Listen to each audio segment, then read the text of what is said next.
Welcome to All-Star Supercast. I'm Haz from Valkyrie Rock. We've got Jay from J Horn and Illustrator, and we've got Joe, who's from the Northeast. Yeah. You fucker. And he is Not good. that I'm insulted by that at all. It's just that So you want tried to insinuate that it was an insult, and it's not. And you wanted your life to be more. Oh no, it wasn't meant as an insult. It's me. It's just we have other things. Oh, you have other things. Whereas you have you. I like me. I'm glad someone does. Right. What film is this, by the way, we're talking about? Judge Dredd from 1995. I was 6 years old. I was just a 6-year-old girl with a dream. So I'll give some context as to who Judge Dredd is then. Yeah, Right, go for okay. it. So Judge Dredd is, and this is off the Wikipedia page. I do know a fair bit, but I'm really bad with dates. So he first appeared in 2000 AD in 1977. 2000 AD UK comic, came out during a very turbulent time, and it was really, really cutting edge for when it came out. There was a comic that came out before it from the same creators. I can't remember the name of it. I think it was called Action. I think it actually was called Action. And that got banned because the front cover, in a roundabout way, portrayed a bunch of kids beating the shit out of a police officer. Because, of course, 70s, no one trusted the police. Because sort of continued into the I was going to say 80s. because the 80s got better. Yeah, it didn't get better at all in the 80s. And I think that really helped the Judge Dredd character a fair bit. It was created by John Wagner and Carlos Esquire. That's a Spanish Have you got that right? Esquire. Have you got that right? I'm saying That's it's your right. attempt at reading his last name. That's not Hello, Spanish. my name is Carlos Esquire. I create the Judge Dredd. I do the drawings.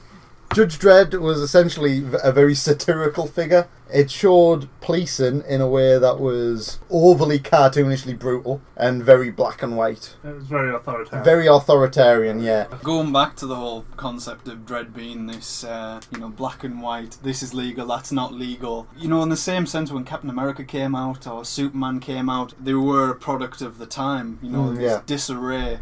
Or, this time where they needed reassurance. I mean, Superman, didn't he come out during wartime? It came out in 1936, I believe, so just before, like a couple of years before the Second World War. Right. But the difference between them is, whereas they were to reassure, Dredd was very much satirical. He was very much a take on what they perceived to be wrong. Yeah. And with the justice system. With not just with justice system, The but government just in general, just how the country was being run and everything like that. and just world politics. Yeah. Although you can see that in the comics between the different cities and how badly it stereotypes, Yeah. but it does it in a way that it's over the top. I mean, it can be pretty brutal sometimes Yeah, to read. yeah. It's still got that element of ultra violence. And the thing was, kids were reading it, so it was all quite veiled. Yeah, but I think the message was very skewed by having kids read such a complex character. Even though, as I said, black and white, based on what he was, the stories were very complex. I found it interesting that it was a British comic book company, and they chose to set it in America. Yeah. They chose, like, the East Coast of America to set their story, not And London. that was genius in a way, because that gave it that appeal. Do you think Judge Dredd would really have been as successful in America had it not been set in America? Oh, yeah. Chance. I mean, you're looking at how to appeal to the bigger companies, how to break into America. I mean, the later years, they show Britain, they show Ireland, Brazil, Japan, they show the others. There's a lot of biting commentary on the Cold War through the 80s strips as well. That's just comics in general. This very much calls from the 80s strips. Almost wholeheartedly, even just down to the way they look with the big shoulder pads. That changes over time in the comics, and the film shows it from there. Costumes are, for the most part, pretty on point, I think. When it comes to being close to the source material. I'd say so. I mean, the fact that Versace submitted designs for how they would look, they were rejected, but it's all very either tight-fitting but then over the top, the bits that are designed. I've just got written down in here from Dredd's first appearance in this film, all in capitals, codpiece! Exclamation mark, because Jesus Christ, that codpiece. How else do you reaffirm the masculinity other than a massive codpiece? Well, you might It's as not well. just in the opening scene. He's there. What is it when the scene opens up? You've got that female Dredd and the trainee pinned down, begging for help, and all of a sudden, Yeah. what comes through the smoke? I mean, what you could have more masculine than a codpiece is he could have gone full on Conor McGregor and just had a stonking hard on. No one's going to fight a man with a hard on. They're all going to like, right, I give up. Can't stop looking at that thing. Sorry. Can you imagine the helmet on that? He calls that the lawgiver. That's his, like, gavel. Yeah. I can't get away from the helmets, like, no matter in what... I mean, the kind of helmets are version iconic, but they're just so shiny in this. Yeah. Like, everything was, like, super polished. It's not a good look. It's straight out of a Rob Liefeld comic, basically. Yeah.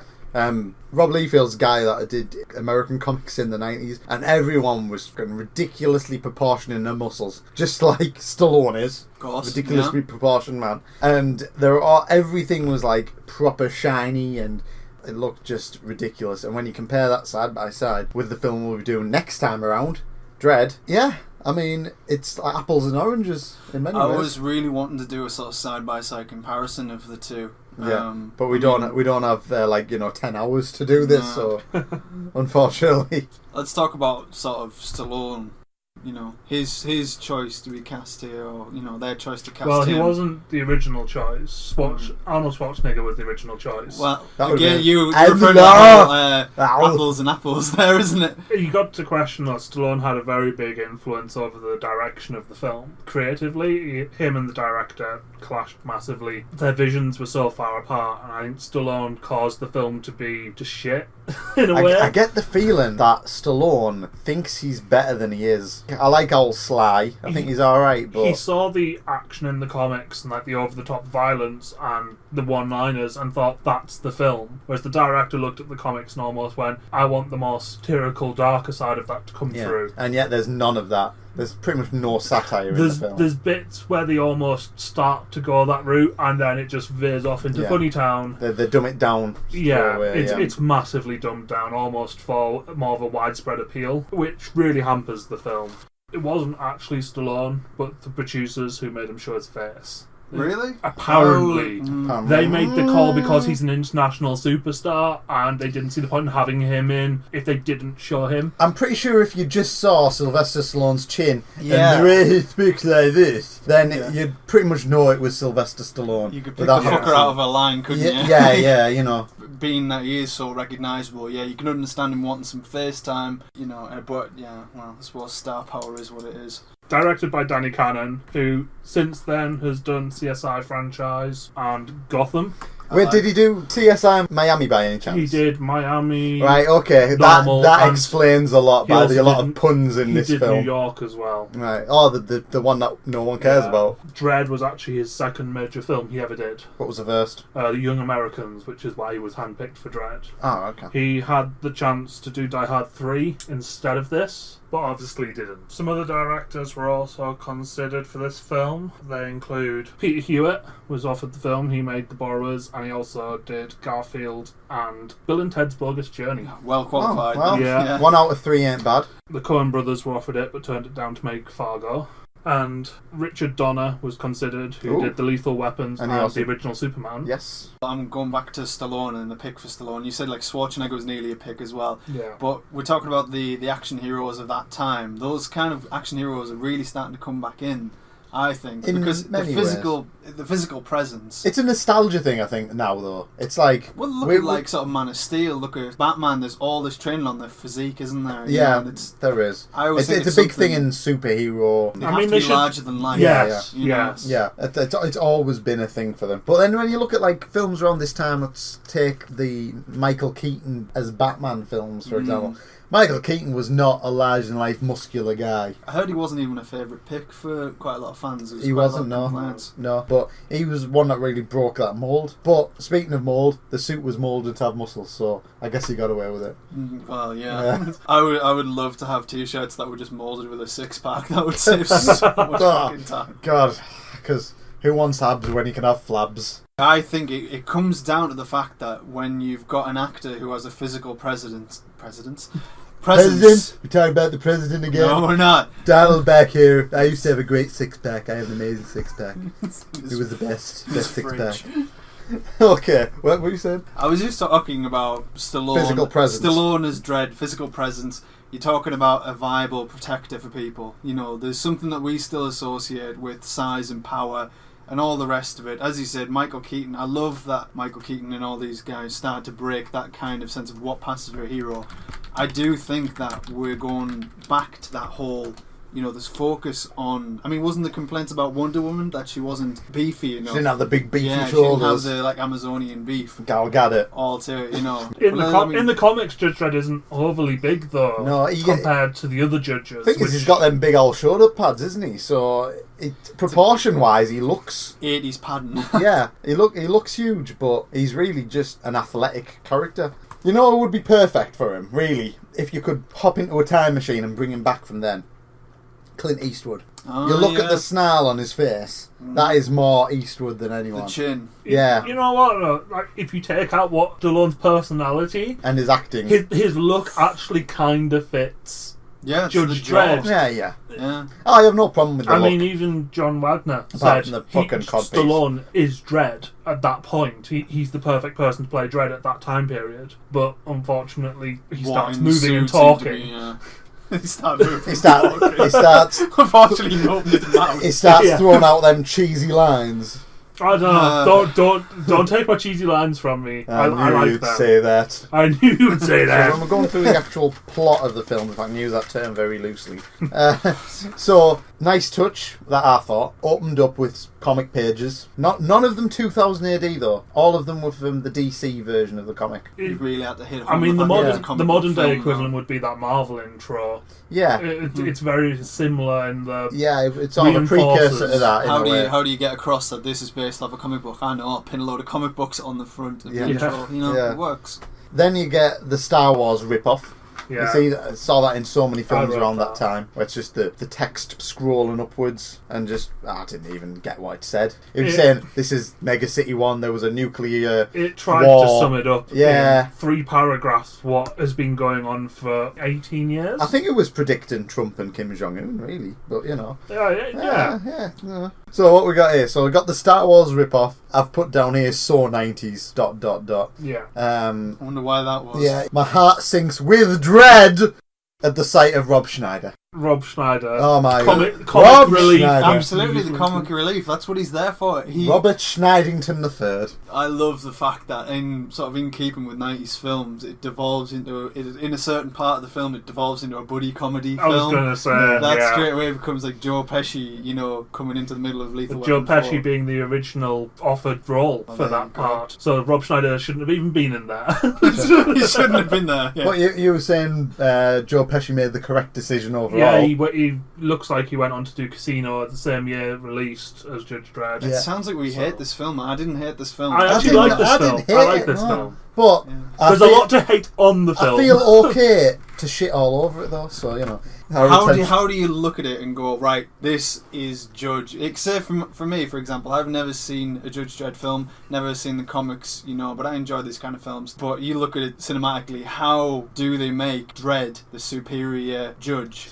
By making the other judges little bitches. Ding, apparently. ding, ding, ding, ding. There we have it. There we go. So, there's Rob Schneider's getting transferred back from prison, and he gets into he's got put in some apartment block. That's very nice. I don't know whether the prison system does that. Of course, comedy joke being the apartment block's called like Heavenly Flats or something. He's like, oh, that's going to be lovely!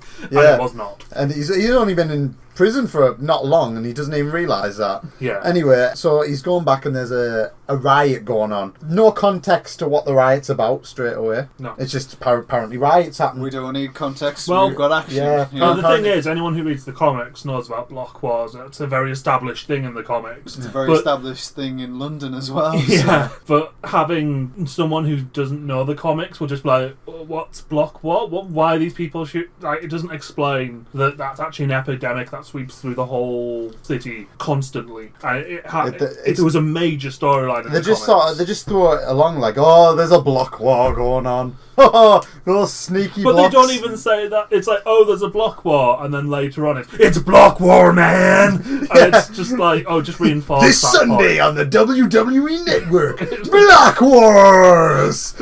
See 500 civilians take on 7 judges in a steel cage match. See, I gave more context to that than they did.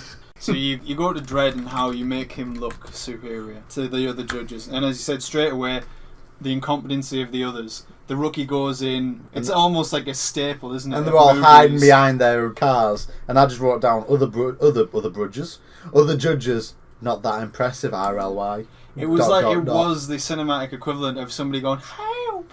I'm just not like I'm tied to a fucking train Help track me! right All I've got are my years of training and this big gun that can shoot fucking anything. Yeah, but instead I'll opt to hide. And of course, that's where Stallone comes in. Call for backup against these fuckers. The judges were always short-handed in the comics. There's always not enough judges. Yeah. And it never tells you there's not enough judges. So you have two people go out and they're pinned down, but the film hasn't said there's probably only 4 judges within half an hour of that. Yeah, because this is a huge city as well. Oh, yeah. This city encompasses, what is it, like all the way from Boston to New York or something like that. And it's pretty much... The film version is the New York area. Yeah. But in the comic version, it's the whole Eastern Seaboard. Yeah, that's it. Yeah. It's a massive city. Well, it's meant to be a mega city. Yeah, exactly. It's in the name. It's like probably 500 miles or something like that. Oh, easily. Yeah, it's just so that's why they're so stretched, because your closest judge might be, I don't know, a 45-minute drive at least away. But they never say that. They just say call for backup. Yeah. Backup's on its way. Good. Great. On that, you have the call for backup and then the slow panning shot up through the smoke of the titular character, and it's... And the only thing that was running through my head through the entire time that Judge Dredd was on his bike going through was the RoboCop theme. Da da da da da da da da da. Da, da, da, da, da, da. And I even wrote down here, am I watching RoboCop 3? Action films at those times were all very almost cookie cutter. Yeah. Anywhere, they were all very similar for about a good 10 years. Yeah. And this very much falls in that trap of hero is hero. There was no bad in that hero. You were saying that the production of RoboCop was like delaying this film. The idea of the film. Yeah, because RoboCop came out in 1987, the first one. Why bother if this is already out there? Yeah. And here's the thing I've got to say. RoboCop, the first film at least, was a massive satire. Yes. Hugely satirical. It is what Judge Dredd, this film should have been based on what the creator would have wanted. Yeah, there were such similar visions of the world of nothing's going, like the police force is failing, drastic change needed. Yeah. And of course there were other questions in overwhelming force suppressing. Yeah. And then underneath that you've got the politics of the time, and they very much affect each other. Yeah, RoboCop's a smart film, but it disguises itself as an action film, whereas with Judge Dredd it is just an action film. It's an action film that also tries to have comedic elements. Yeah, and also tries to raise those more difficult questions and then doesn't, or at least has no resolution for them. Which comes back to Stallone and the director having the massive creative differences. If you look in RoboCop and the start of the film, you've got the character, Dredd's character being very systematic. This is how things are. I'm one-dimensional. I've got my path. That's where I'm going. And to be honest, it's really I find it very likable in the character, because I think I can't be bothered with all these emotions. Fuck it, just get on with it. And of course that you can associate that very easily with RoboCop, but of course that is the whole point of the film, isn't it? Yeah. It's kind of like taking the grouchy bear, I'm not anybody's friend kind of shit. Yeah. And then he'll meet some rabbit or something and it'll change his emotional perspective. I think the thing like that people appreciate on Judge Dredd is he's always, when you initially read him in the comics, he is very singular-minded. And then it's the nuances of that become a lot more... You start to appreciate the fact he is a bit human, but hides it behind his job. And this film just throws it out the window. It's the incentive to break. That's what it is. Yeah, you've got something film that has to change in the character by the end of the film. Anyway, you've got Judge Hershey, which we'll get to in a bit, who was very trying to get this human side out of Judge Dredd. Yeah. All through the film, she knows it's there and she wants to bring it out.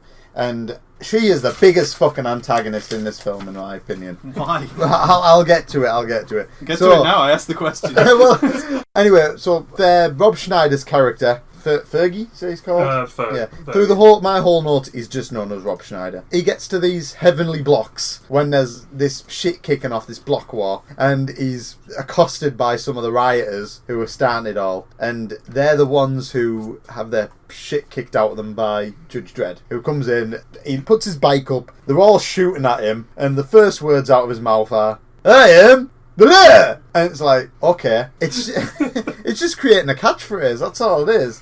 It's fair enough to have one, but the best catchphrases are the ones that are seldom said. I always like Schwarzenegger's in Terminator, where in his autobiography, I think there was this whole argument over "I'll be back." There was arguments over the actual phrasing of it.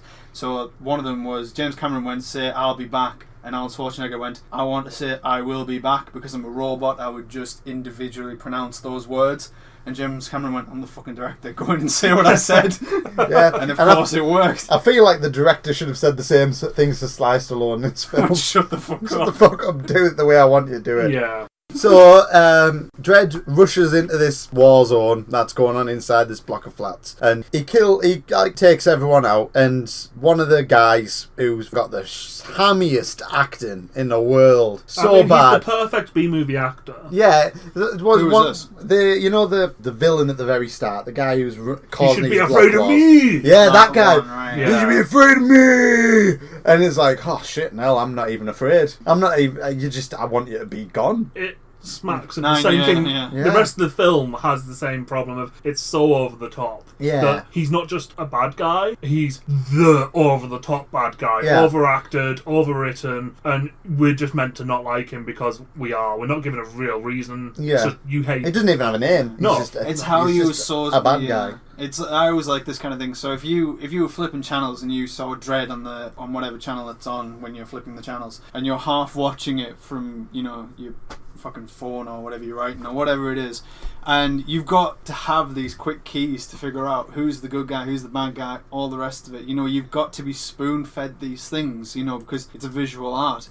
So you've got, let's look at the costumes, for example. The tattered clothes, the skin, the ragged, like tired. You can tell they're bad guys. Charcoal, of course, yeah. You rely on very. Yeah. It sounds awful, but almost like a sort of class wars going on. Yeah. You've got like the downtrodden. Well, it was always written low. like that. Yeah, It was always very written as there's a lot of downtrodden miscreants who just want to kind of get along or don't have anything to do, so they cause trouble. But they're in this life of crime because they have to be. Like you were Yeah. saying in the comics, you can only work a 2-hour day. You can only work 2-hour week. 2-hour week. It's only a Jesus. 2-hour week because there's 98% unemployment, but that's because the city is so big that it's basically a whole country and there's not enough jobs. So people can only work these short amount of time, so they get bored, have nothing else to do. The film doesn't explore juves, which is massive in the comic, and What's that? it basically juvenile delinquents, and that's a massive thing in the comics, and this film doesn't even mention it once. Yeah, because we got to remember again the time that the original comic came out. Massive unemployment in the country. What year was this? 1977. Well, basically late 70s and all through the 80s. Yeah. I mean, the 80s is where massively shaped it. It really picked up the satire in the 80s, because the thing is, at the 80s, you got to remember, old Maggie was in charge. But there was massive unemployment in that time, and the writers were very on point with what was going on in the UK at the time. So this is, while it's set in America, it's a commentary on 1980s Britain. So it's a product of that period in Britain. Yes, yeah, more than anything. And thing is, the police were brutal back then as well. Oh yeah. You just have to look at all of the fights that went on at coal miner strikes and stuff like that. And not just that, look at football. Hooliganism was massive Hooliganism, back yeah. then as well. Yeah. And everyone was just disgruntled. And this really picked up on most of the population being disgruntled. The film doesn't capture that. It's just like, oh look, people are shooting each other. They must be really bad guys. They're thugs. Yeah. Going back to this whole thing, as you said, like kind of being a product of almost like class culture, or what I was going to say before, is the location settings. They reminded me a lot of like tower blocks. Very, like, especially where all the rides were breaking out and all these kind of places. I'm seeing like really tall, dank, broken areas, and that's going to come more into it on the next episode where we discuss Dredd, which captures that even better. Yes, yeah. It needs a quick way of like putting a stamp on it, going, "This is a bad, unsafe area." Yeah, unsafe area, dirty. So it must be bad. Yeah, you can't underestimate how effective these things are, because for all we take them for granted, they work. Imagery's strong. It just you pick a lot up off an image instantly. Yeah. So. Anyway, I wrote down, looks like the set of Super Mario Brothers movie face-fucked Batman Forever's version of Gotham. So the Joel Schumacher version of Gotham. That definitely came through. I mean, when you're looking at that Batman versus Robin, even that kind of going through the sky, like everything just bright. Oh wait, Batman and Robin's coming, buddy. But the thing is, you said the Super Mario movie, that was only 2 years before this, so you're still in that same period of probably all the set designers using the same kind of influence. Yeah. So it's not probably surprising. the same studios as well to get Yeah. the stuff. So we find out that there's 65 million population, and they go to the overpopulation, huge thing even back then. yeah, and at the judge's headquarters. The massive eagle. The huge eagle that doesn't look like it should be able to sustain being built. No. Because the wings that are also part of the building would fall down. But anyway, physics aside. I mean, just before that, the scene where he's killing everyone in the room literally is just to show that his gun has lots of different ammo. And then they also put almost like a joke in there with the double whammy. And it's just like, really? Double whammy? And it's the way he says it just grinds me. It's just so bad. And the bit where it's like, oh, the sentence is death. And he just shoots him in the most anticlimactic manner. Just goes, pew! No. It's the sentence, let me guess, life. Boom! Death. Yeah. And it's just, it's just wrong. It's just, it doesn't even, it's not even a huge... It doesn't add to This is right back at the start, isn't it? Yeah. It doesn't add to the film. It doesn't help really set it up. It just shows that they like to kill people. Thing is, as well, is because he's going on about the death of a judge, murdering a judge, death. Yeah. And you go into a little bit after where Judge Hershey, the antagonist of the film, in my opinion, starts saying stuff like, Judge Dredd, why are you going to shoot emotion? He's just talking more like emotion getting you killed and stuff like that. And, well, that was an emotional reaction, pretty much, his judgment. So it's like, he was being emotional, you know? But he's so robotic with it, that whether that's the acting, but the character's very by the book, and by the book, that's what it says, so he did it. So I'd say there's not much emotion, because he's just there, just doing his thing. With his blank face. The codpiece. Yeah. I'm not just shouting it for no reason. I'm shouting it as a segue. So you talking about that whole from boot to head thing. I just can't get that out of my head now. Like, kind of, how do you establish his height, power, and strength? It starts on the boots. Segment him very slowly, bring it all the way to the top of his head, and it's Big like you piece. have to take him. I'm not going to say it. You have to take it all in. Yeah. Take it all, Joe. I'm not going to use the words codpiece and take it all in at the same time.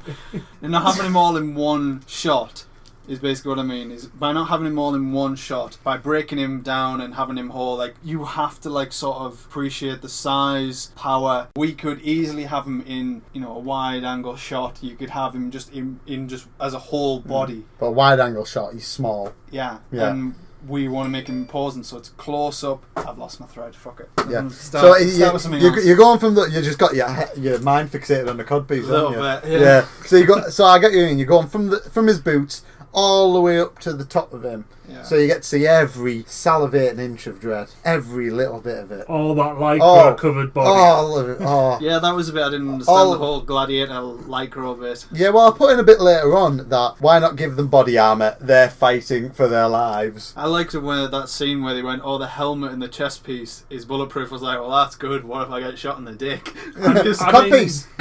The comic has that. Kneecap or the comic has them in quite tight fit and stuff, so they were trying to but be true to it. You can get away with that because it's a comic. You know? It didn't make much sense. Yes, I mean, if you look at like every incarnation of Batman from the Tim Burton one, Batman's in like skin tight costume in the comics, but every iteration of him in film, he's been wearing body armor. Oh, can I just say, Dredd takes his helmet off dead early in the film. FaceTime. Like, pretty much as soon as you can, he is Sylvester Stallone's The face. one thing that never happened in the comic. Never happened in the comics. No, happened in one panel and they remembered to censor it. It's not really what people want to see. I mean, for me, when I go to see a superhero film, I understand this whole thing about actors needing FaceTime and all the rest of it. But you come to see the comic book hero. You know, I think Stallone was out of that helmet more than he was actually in it. He was. Massively. But it's the 90s and you've got such a big name. Are they going to accept being cast in a film where you don't see their face? In a way, though, it's a problem with... Depends how loyal you are to the whole part. I mean, Tom Hardy, he was contacted by Christopher Nolan on the prospect of being Bane. Yeah. And one of the things I really liked about it, when he was in an interview, he said the only downside to it, and this was Nolan speaking to Hardy, he says, look, I want you for the film, but you have to wear a mask the entire time. And for Hardy, it was a no-brainer. He was like, I get to be in a Batman film with Christopher Nolan. There was like two But prizes. he found another way he's to still make gonna it be work. You technically make the character your own. But that's where I would say he's an actor, not a Hollywood He's star. not a star, yeah. He's an actor. Yeah. So And you see that We a do a lot. whole podcast on stars versus actors. Well, yeah, Yeah, and we could do, yeah. I mean that alone's one of many points of that. Well, I had the same problem with the Andrew Garfield Spider-Man movies because he didn't wear the mask like most of the film. Any chance to take the mask off, it would be off. It's not a new. It's not an old thing. It's still going on. You need to have your star's face there, and I don't think it's necessary anymore, really. So yeah, so you got first chance he could get. Helmet comes off. Anyway, we were introduced to Judge Fargo, who was like we're introduced to the council. Yeah, the council, who wants more well, Judge Griffin at least, who I've put down as judge who looks a little bit like Jean-Claude Van Damme, didn't get much sleep. He wants the judges to do more executions. He wants a hint at him being a bit of a dickhead. And Judge Fargo was like, no, we need freedom in this country. And it's like, Instant hero. yeah. Because you talk about freedom. It's a fucking American cliche, isn't it? Griffin, in particular, in this he's seen as a villain, whereas in the comic he's not. He's actually an honourable person who's the head of the academy, and he's meant to be the person who trained Dredd, and they put a lot of that onto Fargo. Yeah. So I found it interesting that they decided to switch that. Instead of just calling the other Judge Fargo, they had to name switch them, which made no sense. Again, it was like, oh, we've got this story from the comic, let's ignore it. Yeah. Let's ignore our background material. And Overall, we are seeing a film that was more for casual action fans than like purists. Of course, and that's how they would go to make the money. Yeah, exactly. But you got to see that in a Judge Dredd film, there is a way to make money as well. You know, if you use the source material, you can make everyone happy. You just got to do it right. But yeah, we'll go back to Rico, who's on where are they at? Prison comic Aspen. Aspen Prison, which I don't think shows up in the comic. It's meant to be Titan. The moon. It's just, let's face it, this film didn't want to have to deal with space, so they just made a prison on Earth. The first thing that hit me about that introduction to Rico, I mean, one of the greatest ways you can establish a villain is by associating him with another. And the first thing that hit me was the Hannibal Lecter reference he had. He was sort of behind a clear screen. He practically had his hands behind his back going... Well, I want to say I liked it. It was almost cheesy, but it's a good way to establish a villain, you know. It played good homage to earlier. Homage, yeah. what a word. Fromage. Fromage. Oh, cheesy. I'm hungry. I'm hungry too, yeah. Let's get some fromage for it. Yeah. Yeah, Let's get some I quark like yogurt. the wink to Hannibal Lecter. It was kind of a very... How do you set this villain apart from all the others that so far up to this point have been screaming and shouting and yelling? How is He this came guy in- actually evil, not just bad? So some guy, the warden. It was the The warden. warden. Warden Miller. He comes in. He goes up to Rico, who's locked behind this holographic prison sort of thing, and he starts talking about a mysterious benefactor. So already you've got the man behind the curtain. Yeah. He gives him a device that turns out to be a gun, and Rico kills him. And I was a bit confused by that, because it seemed to me like the warden was working with Rico. Yeah, I it- got that impression as well. So I didn't really see the need to kill him. not just that, though, it also had the thing of, this is a prison warden, he wouldn't trust a prisoner ever, Why would he especially hand him a high something? value, and even if he'd handed him something, it would have been shields immediately back up. He would have been very self-preservational, Yeah, I'm going to protect myself first and foremost, because he's not a good guy, This obviously. is a movie. Yeah, but I'm a silly warden who doesn't know my job. How did he get to this stage in his life? Yeah. You know what I mean? How did he survive? How did he survive this long and become a warden of a police just the force? stupidity of that act was almost annoying. So he doesn't actually kill the warden. So No. he shoots him, and shoots him in the Or vocal was he the cords. pretty much. vindictive side of The it? vindictive through side that? of Rico? Yeah, he shoots him in Is the that what you neck. call vindictive? Being little. shot through the neck. Yeah, you know. Well, Call we it a good see, night. We see that the person who's imprisoned him, he doesn't just kill him, he basically causes him more pain, more torture, more stress. Yeah. He's going to die anyway. Yeah. Yeah. not very He stressful, takes out his hatred on the first person he can. Yeah. Yeah. And so he's not just a bad guy, he's a very evil guy. And it And very he's got makes that revenge clear on the mind straight as well. away. The security guns immediately launch up, and he tries to say something, but his voice isn't recognised by the machines. And they say to remain still, so being an idiot, he starts running and gets the shit blown out of him. Please stand still. They're the most polite guns I've ever heard. Yeah. And so instantly cuts back to Judge Dredd training some cadets in showing off his cool kit before the bike malfunctions.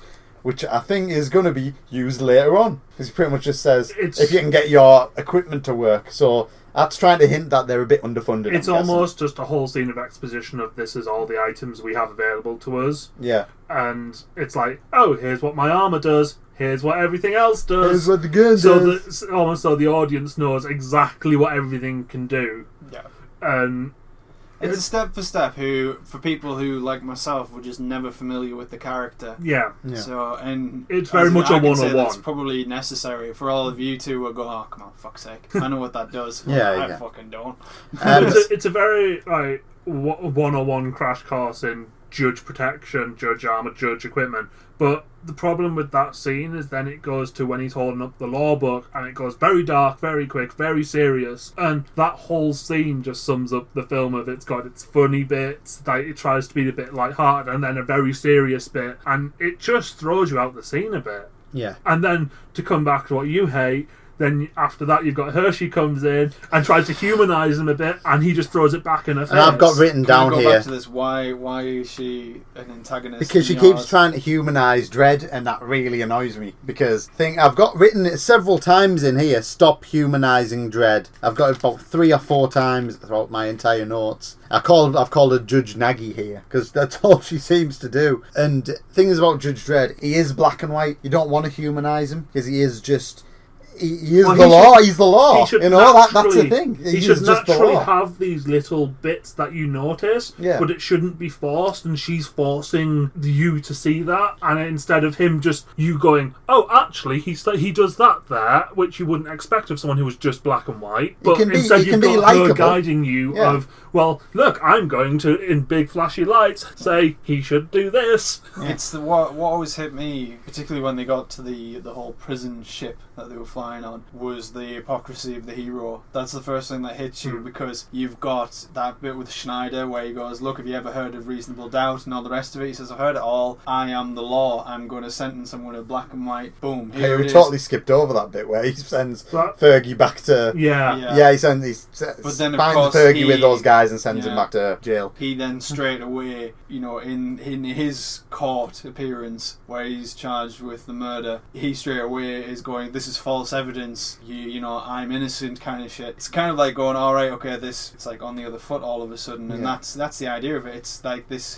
hero is... Well, it's Flawed? almost he's Yeah. so simple. Yeah. He's flawed. There's no complexity there. It's right or wrong, and Yeah. because of that, he's flawed because they can't It's see more the middle. commentary on Yeah. the system, I suppose, like the law that he upholds. He's Is basically a Minority machine. Report, He, yes. he is. He's Yeah. basically... Judge Dredd is meant to be just purely and simply a machine. He knows what's right based on a book that he's told. Well, that's where He's that a- book he's a- speech comes from. Is you will have no friends. You will only have this. He's a fundamentalist, basically. That's basically what he Yeah. is. He's the same way you get the fundamentalist towards Christianity, he's a fundamentalist towards the law. That is who he is, and that's why I don't like to see him being humanised. In this same scene, we're introduced to the concept of the long walk. The long walk. It's a really shitty retirement plan, I'll put it that way. Pension scheme is not very good as a judge. So, Judge Fargo says when he retires, he's going to have to take the long walk, where he's sent out into the cursed earth. So, of course, cursed earth, just nuclear desert. It's just a desert from the nuclear war that hit the west coast of the States. Yeah.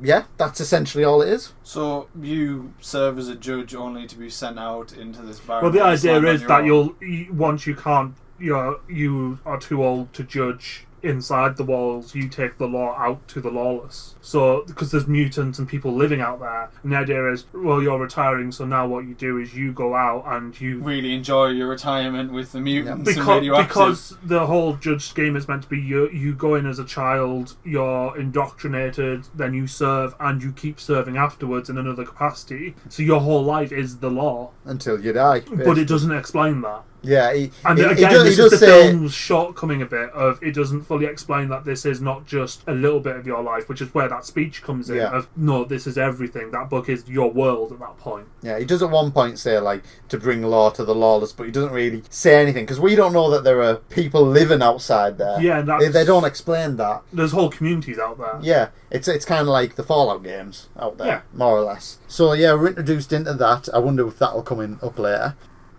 Rico makes another appearance. He kills some guy through a body bag. And I'm like, how did he see through the body love bag? that. I mean, It was kind of cool. It was cool. It was silly, but it was fun. It was, yeah. Yeah, and he goes to this pawn shop, and we're introduced to the ABC warrior. The Rock'em Sock'em robot. The Rock'em Sock'em robot, yeah. Go. That's what it Who reminded me is, of. it was the ABC Warriors also a 2000 AD franchise as well. And so we're introduced to that.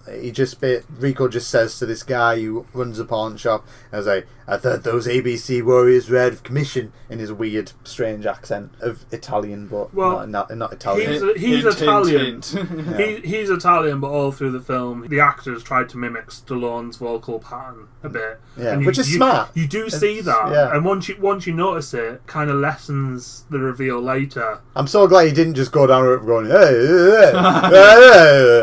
And you just have a brain dead villain and a brain dead hero talking to one another. At that point, you've got the explanation of, which has already been shown, of you can't use a judge's gun without being a judge, which is already shown right at the start of the film. Yeah. So when he goes, wait a minute, that's a lawgiver, you can't use that unless you're a judge. We already know that as an audience, because we've been shown that. Yeah. So it makes no sense. You kind of feel like they're pandering a little bit there. Yeah. A little bit. And then Rico just kills this guy, and I'm like, well, that was a little bit unnecessary. Guy didn't really do anything.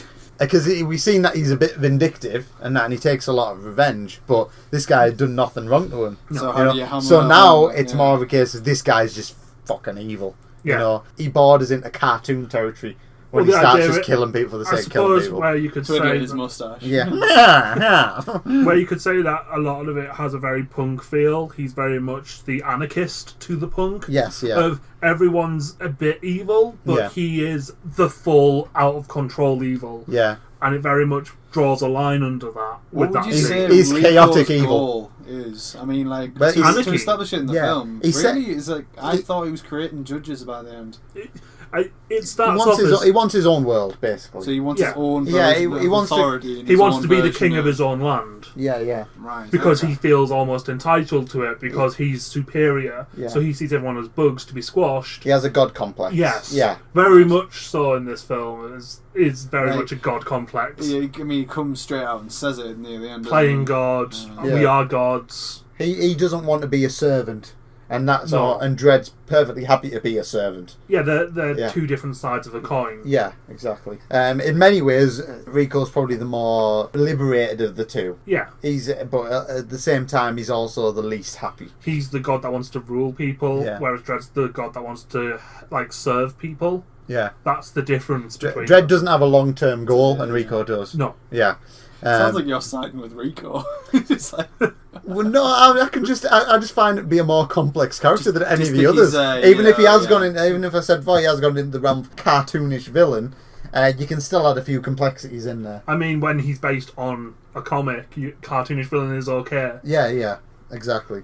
So he just kills that guy, and then we just have a cutaway of some reporter talking to his wife about God knows what, about that Bringing thing, down the system. bringing down the system from the inside. Because I'm a journalist, damn it, essentially. Yeah, pretty much. He actually said, I'm a journalist. He obviously doesn't work for the Sun or the Daily Mail, and he's talking about journalist integrity. Fucking hell, definitely doesn't work for the Sun.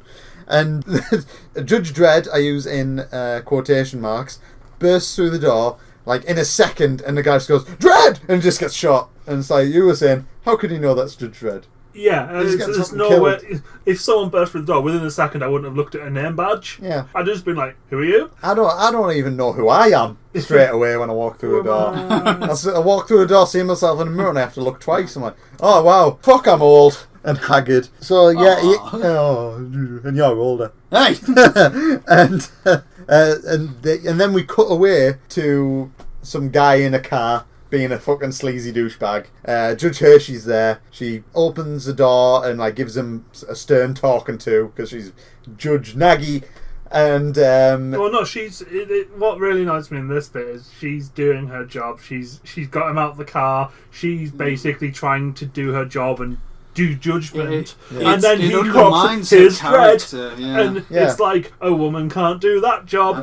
Yeah, that really annoyed me, and that's really, really annoying. Yeah. You were talking about that one bit where she had the opportunity for a one-liner, like a perfect action movie one-liner, I won't say what it is, but basically they have that opportunity. They let it slide, and they shouldn't have. No, They should have given. And that. all this If does she is wasn't in undermine this her. movie at all, it wouldn't make a difference.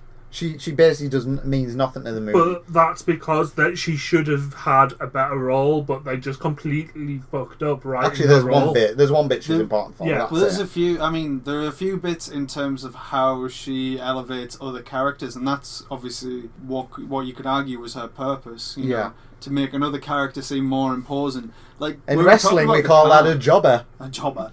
Yeah. Well, she was the jobber for that scene with the guy who gets pulled over with the car, Yeah. the one you're talking about. And She's having no effect on this arrogant prick. But what annoyed me is they could have used any other judge at that point to make that point of he is the best there is. Yeah. They could have even With made a high angle. Yeah, you they know, could have shot just on had. him. They could have just because they had two judges who just flashed across the screen earlier on when they were arresting Rob Schneider, Yeah. and why didn't they just use one of them and then And she basically was with Dredd. emasculate that one Yeah.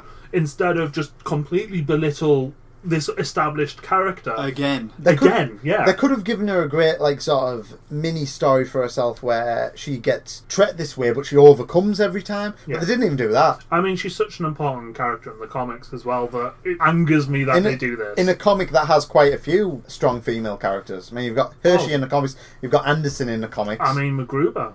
Gruber. She's in the film. She's such a bit part. Yeah. But in the comic, she's a chief It's judge. the comic's full of powerful women. Yeah. It's chock full of them. But this film I mean, just is the Judge 90s. Anderson even has her own comic. This is just the 90s series. action film where women can't do anything for themselves, apparently. Yep. You look back to when she was his, I suppose, DA, you know, in the court case, and she was there. And the thing is, she comes across very confident, very stern, and of course they whip the rug out from underneath her with this new evidence that she hasn't had time to prepare for. And she's not allowed to appeal. Exactly, which again makes And that was no it sense. was the way does that it? was phrased of you will accept this decision it's Woman! almost it was like woman know your place. Yeah. And it was like that in everything but phrasing, and that was really annoying. Yeah. And again, if they'd have just used someone else for that, they could have just had that to someone else and kept this character's integrity. They could have had Fargo be the one who, like, was his... Well, no, because he is like the presiding judge. yeah, I guess. But they could have just had someone else, just a random person representing. Yeah. But because they didn't introduce more than two named street judges, they had that problem of that we can only use these two. I seem to have a problem where they want to try and make her seem like a strong woman. Yeah. And yet, as you said, they're pulling the rug out Well, from it's under every like time. they give her the success, she gets the evidence thrown out, and then they just immediately pull the rug from under her with here's some irrefutable evidence that you can't do anything about. Instead of what would work better would be to flip it on its head, have the struggle and overcome the struggle instead of be given an opportunity and have it taken away. It had to ultimately lead to the sentence, and obviously for where the story was going. But as you said, it's means and ways they went about it. The end always had to happen, but the course, journey yeah. did not have to be that. And this film has lots of that. What kind of there's- unnecessary journeys? It's just journeys that could have been written better to help the characters stay strong that needed to be strong, or just use an extra instead of a named character and it would have been better. Yeah. Instead of undermining your established characters quite a lot. And even with like the chief judge, it takes swipes at him, tries to make him seem soft and but at the same time caring, and it's like all you have is Dredd belittling the judge for helping out at the academy. Yeah. This whole scene comes pretty much directly after he's taking care of that kid in the car. Yeah, you get Yeah. the Men in Black show up. The men in black, they show up. So they- the punk's car gets blown up. She's been thoroughly belittled at this point as the little girl that the film makes her out to be. Yeah. And then the special judge squad show up, Men in Black, and basically go, come with us. We don't know who the hell they are. We just know they're bad because they're all in black. Yeah. They're just designed to be menacing, which kind of works. You know they're not good people, but it never names the unit. They say, Judge Dredd, you're under arrest. What for? Murder.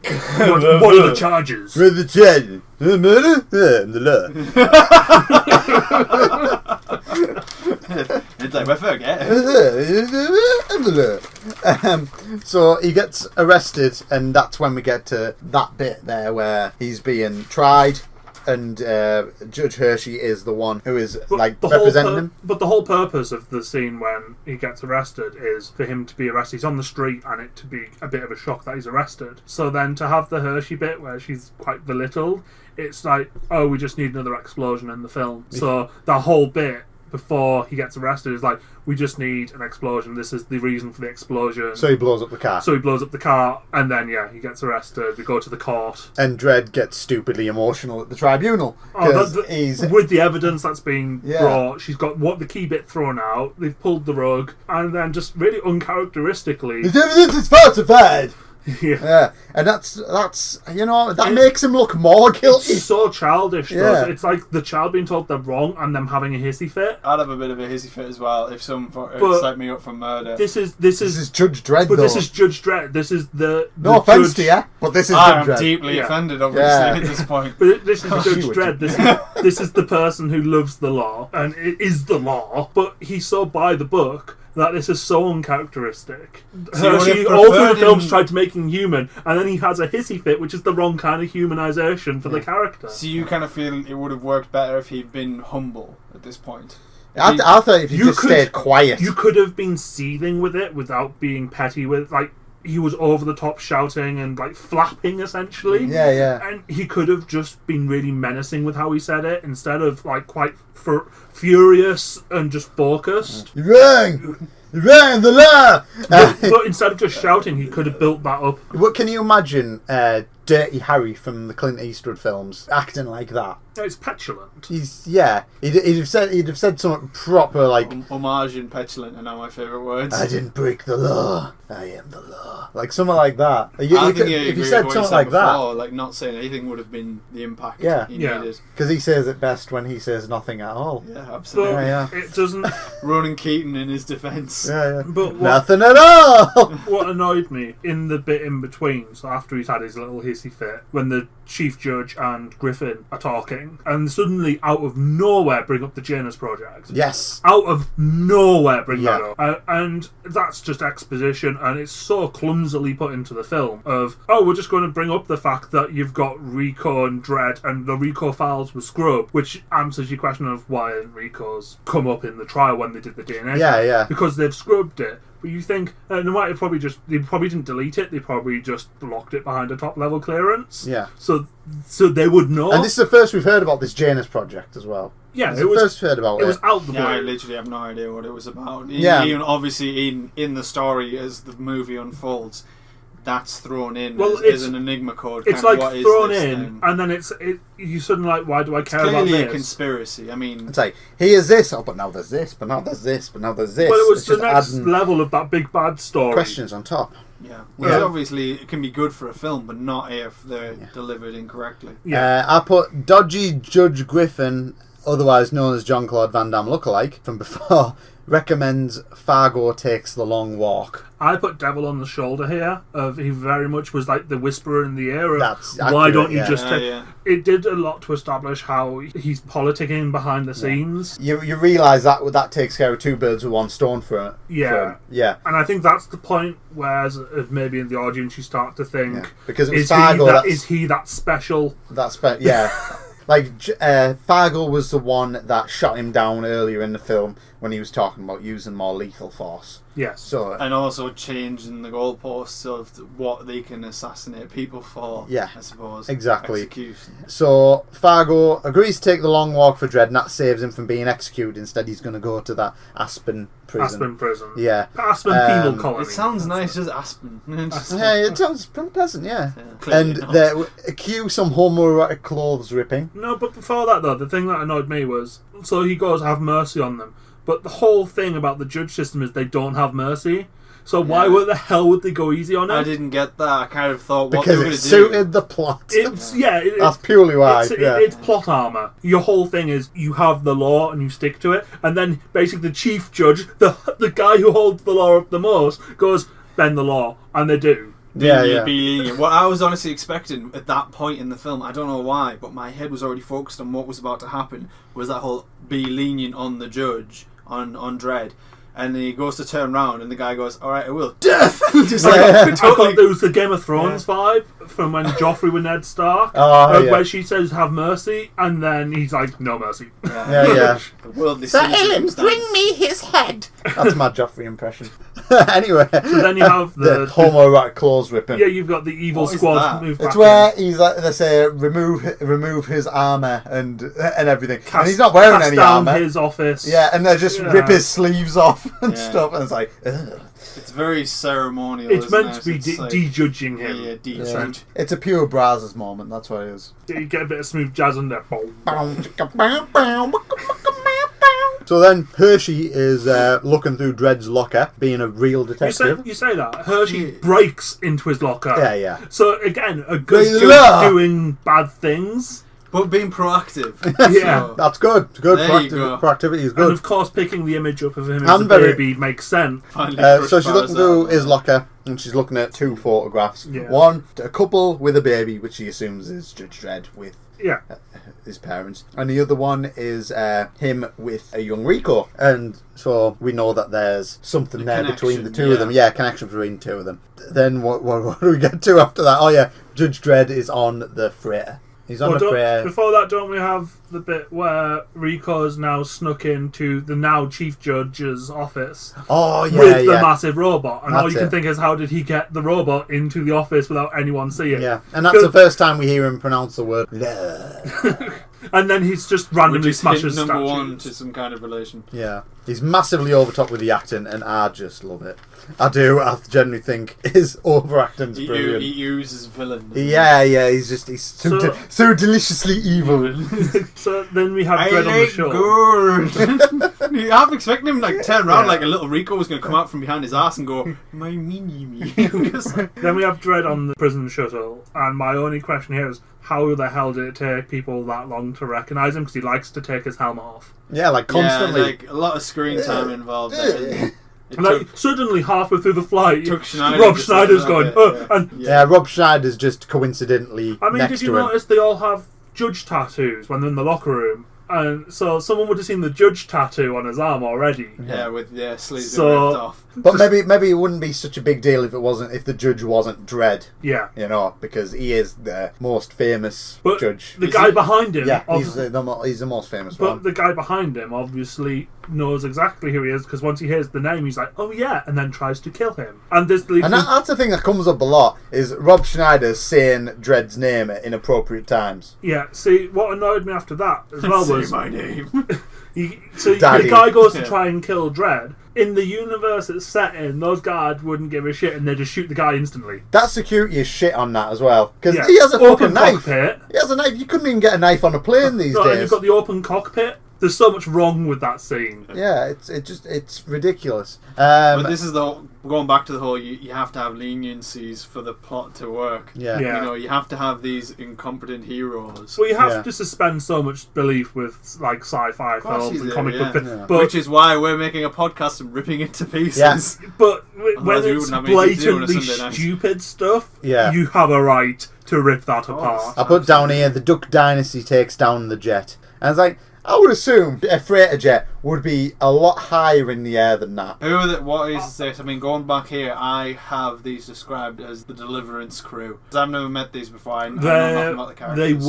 They were one of the early couple of major storylines in Dredd, and It's a bunch of cannibalistic hillbillies. yeah, instantly recognisable if you know the comics. The whole purpose they're almost in there is just to say that religion is bad. Yeah. It- They're a satire on religion. Because if Along you think, with the satire of politics. nowhere and everything like nowhere else has religion been mentioned Yeah. until we meet them. Yeah. And at that point, it's made to be the worst thing ever. that. This is the only satirical moment in the entire film, really, isn't Yeah. it? Yeah. And it's almost just a commentary on America. They're uber Christian, uber into guns, and uber violent. It's very much a swipe at all of that. And very uneducated. yeah. Yep. They do sort of seem to hit on the sort of deep south. Come here, boy. Let me show you. Not all of them, My of course. I want to just horrible put that No, put but that clear. They're not all it's very- like that when I'm saying uneducated and stuff like that.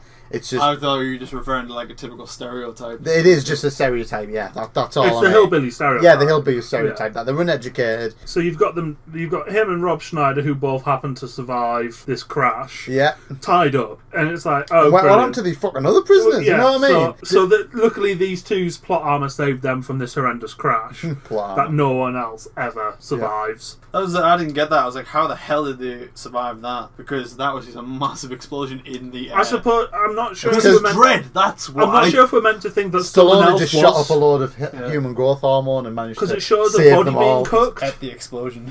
It shows a body being cooked, so I'm not sure if we're meant to think that they've got dead bodies elsewhere that they've killed and they've just kept these two alive for I assumed that it was elsewhere. But, of course, they're obviously restrained in the most hardy way possible in that Dredd can just slip his arm through. Yeah, yeah. I've got this on here. So we introduced them as the Angel family, and they're cannibals. There's a headbutt scene, and they're cut away completely from the headbutt, and I'm like, why? But that's because the film went for the PG-13 rating and got an R. I didn't know headbutts were so like. Well, it missed the PG-13 because of violence. That's why it missed its rating. Yeah. So they've obviously never put that back in. So this was a film trying to get a lower rating. For more people to see it, and it just cuts there's to a few times Dredd with a cut on his head that just doesn't go. There's a few times it does that as well. In a few fight scenes, it does that weird cut as well. It's really jarring because you expect it's almost like you see the head go back and it's going in and then just cuts. Instead of the implied nature of it, of like just showing the shadow of it or something, it doesn't work. It's bizarre. And then I put that the Angel family can't even tie knots. I think living in the wilderness that long, having to string up their food and stuff like that, they'd know how to tie a knot. I have to say, the costume design on like the cyborg guy is brilliant. That's bang on. That's cool. He looks spot on. Yeah, he looks quite scary actually. Yeah, the bar through like the collarbones. Yeah. Oh, that's cool. What was that thing on his head? The dial, so in the comics he has an anger issue, so what they've done is they've got it down, you can turn, the more you turn up the more violent he is essentially, and so he's normally on 0, he's still an angry person, he's just not going to rip your head off, and so what they do is they slowly turn it up, so that's why they make a point of turning it up, so now he's a bit more on edge. But they don't explain that either. No, they don't explain it, it's just you have to work that out. I gather from the whole kind of thing, don't make him mad kind of thing, and then turn up. But you would assume that you turn it down, he just like turns off. Yeah, you know, because that happens in the fight. See, the thing that's annoying with this though is it's another major Judge Dredd villain shoved in for the hell of it, and it's just trying to do too much. There's no reason for them to be there and that to happen. A whole thing about Judge Dredd being lost in the cursed earth could be a movie in itself, and because in fact it was a major storyline. Because you would explore mutants more, you'd explore outside the wall, but instead they're there for like a cup of coffee. It's the kind of thing of the 3 acts of the film could easily be 3 films in their own right, with a lot more background and explanation. Spider-Man 3. Yep, exactly like that film will eventually do. So I put can't tie knots, he escapes, he takes out the Angel family, and then the SWAT team fuckers, and then Fargo 1 Kenobi saves them, but is immediate. So Obi-Wan as well. It was, incredibly. It is just like a wink, isn't it?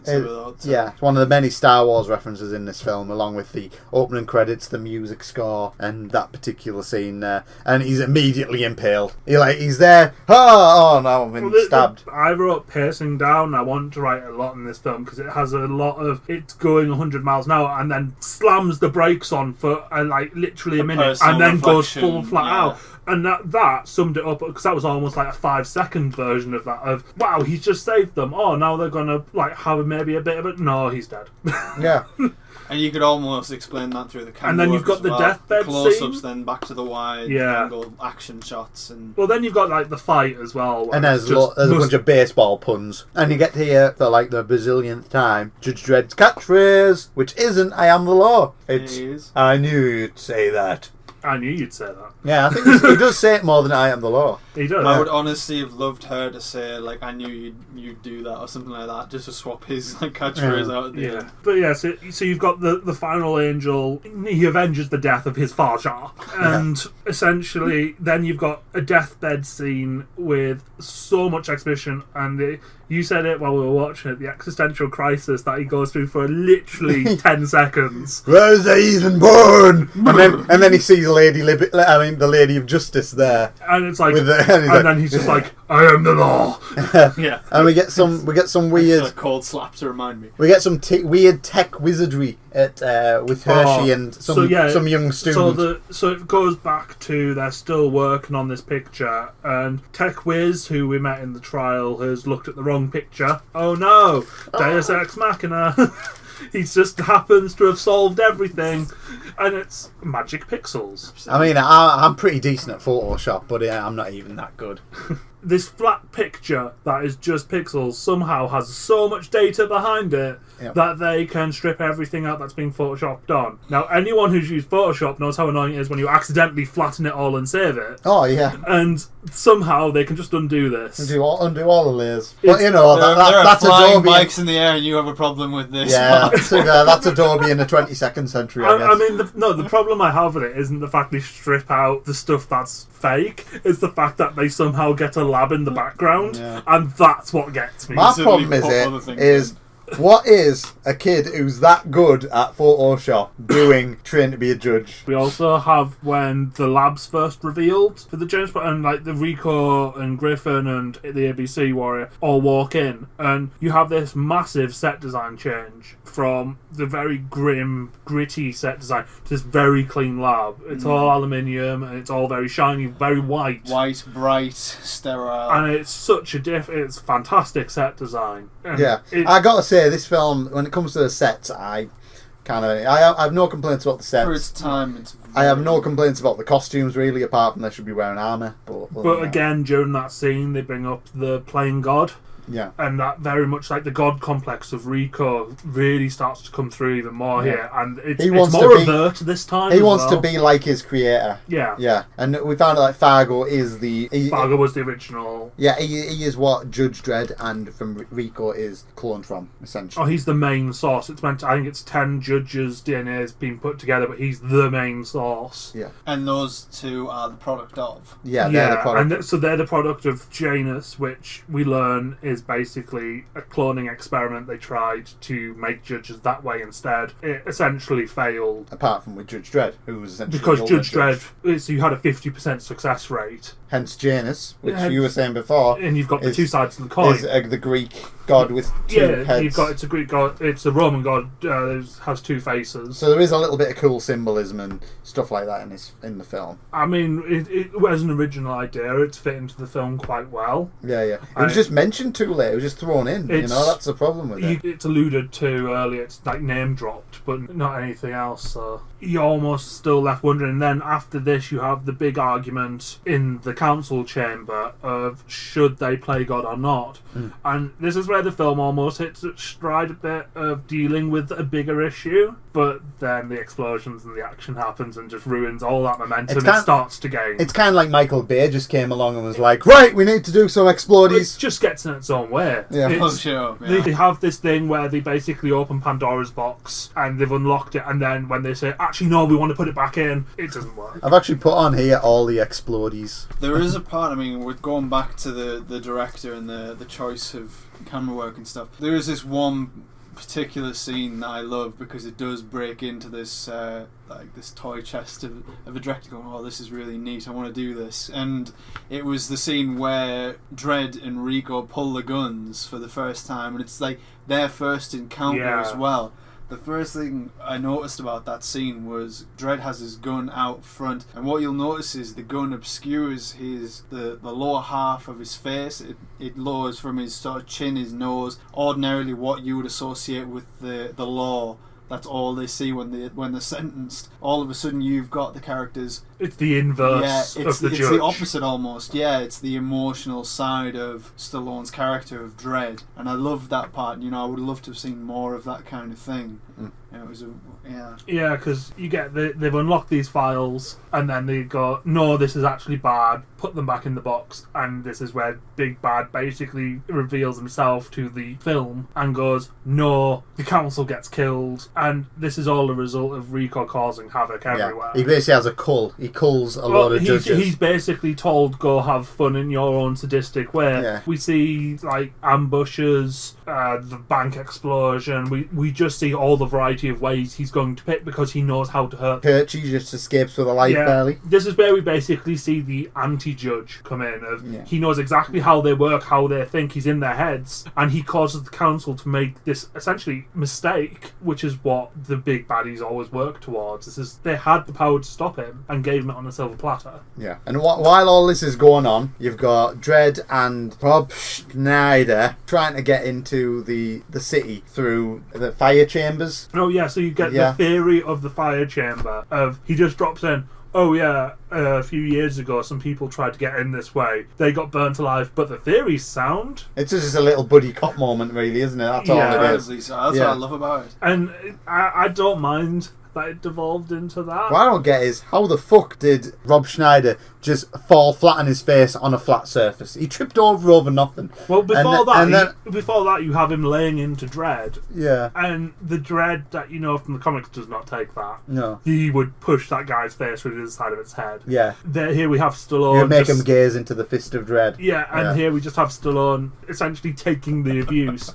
And it's just like, I don't care, run. Yeah. He doesn't say sorry. He actually uses that line, I don't apologise. And then they go. Yeah. And I quite liked that line. That was quite good because that was very much... and me saying, how the fuck did he fall over? Did he not tie his shoes? Maybe is that it? No, he's, It kind of looked like he just gave up walking down the stairs. Fuck, can't be bothered. It's like when you're having a dream and you're trying to run away in your dream, you just keep falling over. I can't fucking eat this. You know when you run too fast and you almost run yourself into the ground? I always presumed it was just that. It's like his legs just gave up, he collapses, and then Fred should have just turned around and just gone, bye, and just left him, and then he crops back up a burnt mess later. Bye, dickhead!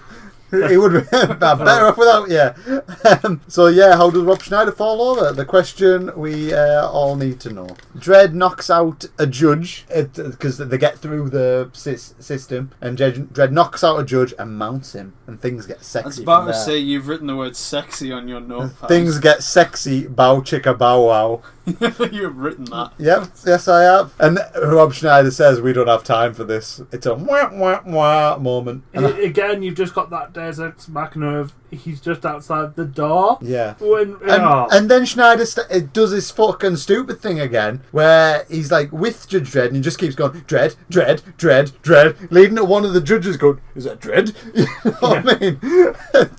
and I've got Griffin goes bananas. I've got that written down here. What gets me is, have you never thought, like, so earlier I was complaining about a big robot got in, then Dredd and another person who's obviously not a judge just get into the locker room. I mean, they probably need to check their security at this point. I think this is a world where 9/11 never happened.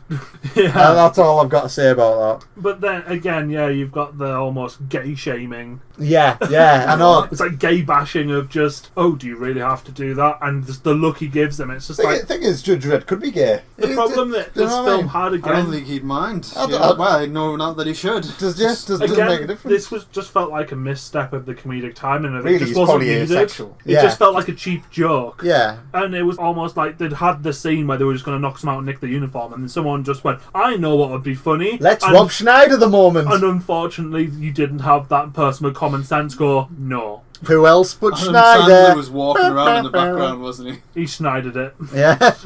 I'm going to call every shit moment in my life a Schneider so now. Then, isn't it? So while they're there, we have the judges being killed. Yep. Chief judges being... the council being killed. And then Dredd just happens to be outside the door. Yeah. So then you get the scene that you were talking about where you got this fantastic face-off for the first time. And again, it's like a moment of good in this film. Yeah. Of, this is why it's I like the oh, film. Shit's gone down now. And then it's like, oh, people are shooting. Oh, look, Rico's got away. And then the big Joe Griffin just is like, actually, no, here we go. And it's like, okay, this is where the baddie actually does something quite clever. Shoots himself, sets Dredd up even more, and then you've got the chase scene where, of course, they end up back in Academy. We've pretty much come to the end of the film about now, anyway. Like Dredd and Rob Schneider show up at Hershey's. She gets swayed way too easily. It's like you're an escaped felon who's also now being wanted for the council. but it's okay because I know you and you didn't do that. It's like, a judge wouldn't do that. A Yeah. judge would just be like, I don't care if you're a friend or not, you get out. But yeah, it's just like, oh look, Dredd's inhumanity has swayed Hershey's humanity. Yeah, and you find out that they've restarted the Janus project. Yeah, What's the Janus project? That's they want to make more. This is the cloning. Yeah. Right, yeah. So the switches back, and then you've got Judge BBs. Judge babies, yeah. This is where you have Rico essentially going, actually, you can't control me. The big bad, actually, Griffin cannot control me. Yeah. And this is where we start seeing him be like, no, I'm in control. That god complex really comes out. Yeah. And he swaps out the DNA that's going into this Janus project for his own. And then we have... That's when Griffin goes crazy. And then we have the brilliant Griffin death scene. Where he gets his arms ripped off, but you don't see it. Cut away. Yeah. And the cutaway, you just see the blood splash across the foot. Of Tomato, like orange. Which I'm okay with. I don't mind. I actually sincerely believe there's too much. It was well timed, as opposed to the headbutt earlier, which was mistimed. I put down that Schneider can't portray pain because just after this, pretty much, the heroes arrive. Schneider gets shot by the ABC warrior. Gets gut shot, yeah. And he's almost John Cena's walks it off. Yeah. He no-sells it straight away. All of a sudden he's on the back of like a fucking he's 10-foot robot. Taking it out. You get a girl fight. Well, this is where you see the first bit of Humanizing Dredd of Hershey's being captured and is threatened, and he drops his gun. You've got the typical thing of the bad guy tells the good guy his plan. Yeah. So then good guy knows exactly what to do to stop bad guy's plan, and it's almost so cliche. You just want to turn it off. And you get the famous bit where which has been turned into a meme. I am the law. Law. Yeah, you betray the law. Law.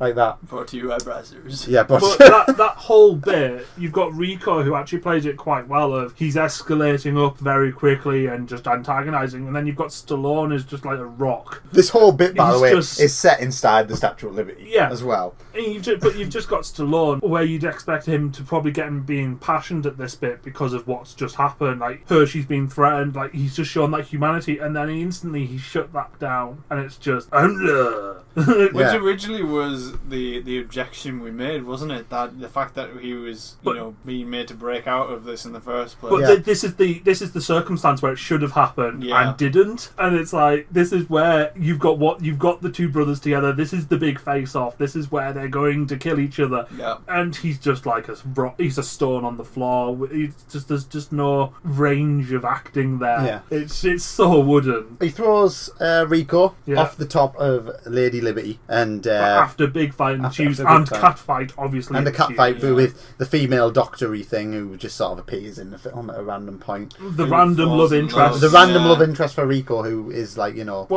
development. She's almost like the it fanatical was to further follower. the parallel between the two brothers, really, wasn't it? Well, they both had a love interest, both, And it's like Rico gets this fanatical follower essentially of she's in love because of what he is. Yeah. Probably not who he is. She's like a Manson family follower, and he shares Manson to her. Yeah. So you've got this fight that essentially ends almost very Die Hardish. I think you said it during the film. You were like, "Oh, look, Die Hard." Massively. It was like Hans Gruber when he was hanging off the end, wasn't it? Yeah. Obviously, he was the good guy. And then you've got, of course, it comes back to what happens in the academy when they're explaining the thing of, "Oh, look, the gun's out of ammo, but it has a flare," because it makes a point of saying lethal ammunition. Yeah. And it's just like...